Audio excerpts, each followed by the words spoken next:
মাত্র 17 বছর বয়সে যিনি ইউরোপের ফুটবল মঞ্চ কাঁপাচ্ছেন, বার্সেলোনার প্রথম একাদশের নিয়মিত সদস্য এবং স্পেন জাতীয় দলের জন্য বড় ভরসা, তিনি হলেন লামিনে ইয়ামাল। প্রশ্ন উঠছে, 2025 সালের ব্যালন ডি'অর কি তবে এই তরুণী পাবে? চলতি মৌসুমে লা লিগা, কোপা দেল রে এবং স্প্যানিশ সুপার কাপ সবগুলোতেই অসাধারণ পারফর্ম করেছেন ইয়ামাল। তার গোল ও অ্যাসিস্ট মিলিয়ে মোট 19টি অবদান এই মৌসুমে, যা একজন টিনএজারের জন্য অবিশ্বাস্য। তার খেলার ধরন, পজিশনিং, বল কন্ট্রোল সবকিছুই যেন মেসির মতো।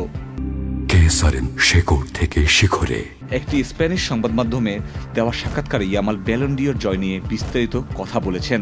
আগামী বছর কিভাবে তার হাতে ব্যালন ডি'অর উঠতে পারে সে বিষয়ে ইয়ামাল বলেছেন, যদি আগামী বছর আমি বিশ্বকাপ এবং চ্যাম্পিয়ন্স লিগ জিততে পারি, তবে এরপর ব্যালন ডি'অরও আসবে।